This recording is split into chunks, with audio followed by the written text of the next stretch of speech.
Ciao a tutti pellegrini e pellegrini di Arete e oggi parliamo di senso comune e consigli.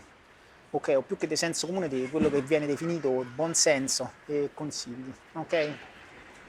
E non lo so, vedi, voglio molto spesso, no, capite, sto di quando ci si trova di fronte a delle situazioni, no, in cui siamo dubbiosi e ci andiamo a consigliare con qualcuno e questo qualcuno ci dà molto spesso ci dà quello che viene considerato il buon senso, capito? O il senso comune.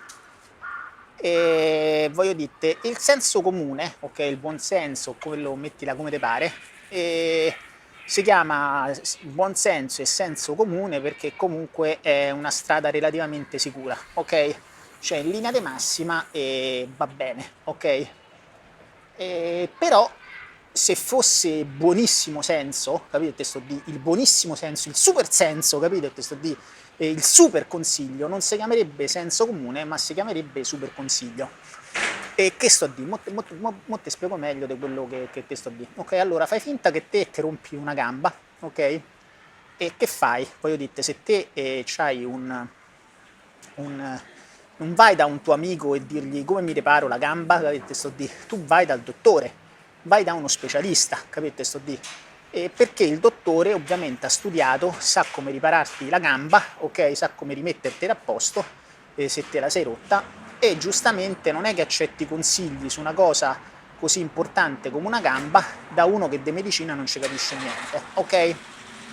Però pare che questa cosa che tutti fanno quando si rompono una gamba vada bene per il dottore, però non vada bene per tutti gli altri settori della vita. Cioè, ti faccio un esempio.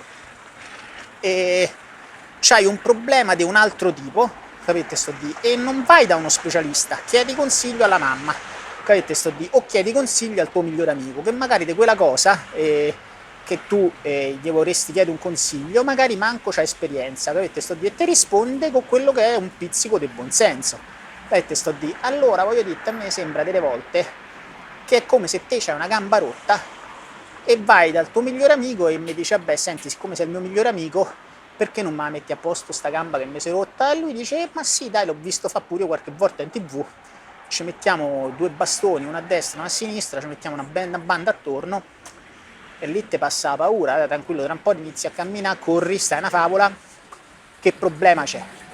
E te sto a dire, voglio dirti, mi sembra una cosa da matti. E il fatto che la gente oramai dia per scontato, cioè non per scontato, si accontenti del buonsenso e che il buonsenso gli vada bene. Te sto a dire. E una cosa che trovo sempre molto pericolosa è quando poi comunque a agire per cosiddetto buonsenso so veramente o i genitori o le persone che ti stanno più vicine, capite? Te sto a dire. Mentre, che ne so, magari l'approccio giusto che uno ti dovrebbe dire e ti dovrebbe dire, guarda, io di questa cosa non è che ne so proprio tanto esperto, perché magari non ci ho mai avuto esperienza o, capito che te sto a dire, o magari ho sentito dire qualcosa, però insomma, io dite, se uno partisse, no, con un pizzico di onestà con se stesso, no, e venisse e evitasse di spacciarti a te questo buon senso come se fosse, capito, oro colato, secondo me sarebbe molto meglio. Ecco, voglio dire, ma tu chiederesti mai consigli a come diventare miliardario a un senza tetto? No, capito? Tu chiedi consigli su come diventare miliardario a uno che è miliardario, perché lui lo sa come si diventa miliardario, anzi magari li chiederesti a uno che miliardario c'è diventato, perché è capace che un miliardario normale, capite sto dire, non c'è i soldi ce l'ha da piccolo perché magari la famiglia era ricca e nemmeno lo sa come si diventa miliardari, capite sto dire, quindi voglio dire, quando uno cerca un consiglio dovrebbe stare sempre a cercare prima la persona più adatta a chiedere questo consiglio, perché i consigli non sono tutti uguali. Cioè, che te sto di, se io ho due cari amici, ok, ho due cari amici, l'amico A e l'amico B, ok? E l'amico A ci ha avuto esperienza diretta di una cosa, mentre l'amico B di quella cosa non ci ha mai avuto esperienza. E il consiglio dell'amico B, anche se magari faccio un esempio, l'amico B mi sta più caro dell'amico A, non conta niente, capite? Sto di vale molto di meno dell'amico A che ci ha avuto esperienza diretta di quella cosa.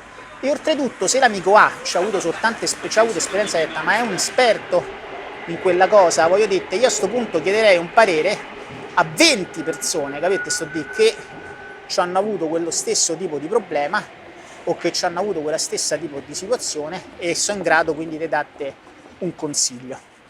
E niente, quindi questo è il discorso, cosa che volevo dire, i consigli non sono tutti uguali, ci stanno cattivi consigli, ci stanno consigli comuni, il buon senso, ci stanno buoni consigli e ci stanno buonissimi consigli e ci stanno i super mega buoni, fantastici consigli, capito?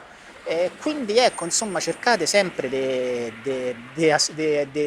averci il meglio e andate sempre a chiedere veramente i mega consigli, capito? I mega consigli da chi proprio insomma o è esperto o comunque pensate che la sua esperienza diretta in questione sia buona abbastanza per darvi un consiglio. Ecco, niente. Poi certo, ovviamente, aspetta, qua stiamo a parlare dei consigli, poi tu sei libero ovviamente di chiedere l'opinione a qualsiasi persona, ma che ne pensi a riguardo? Ovvio, no? Voi dite, questo non vuol dire che tu non devi chiedere a qualcuno come la pensa, però insomma, voi dite, probabilmente una persona che è preparata e che ha esperienza di quello che sta per parlare, ovviamente la sua opinione, anche la sua opinione probabilmente vale molto di più di un'opinione di uno che di esperienza insomma ce n'ha bella poca. E vabbè, questo è quanto, un bacione, alla prossima, ciao!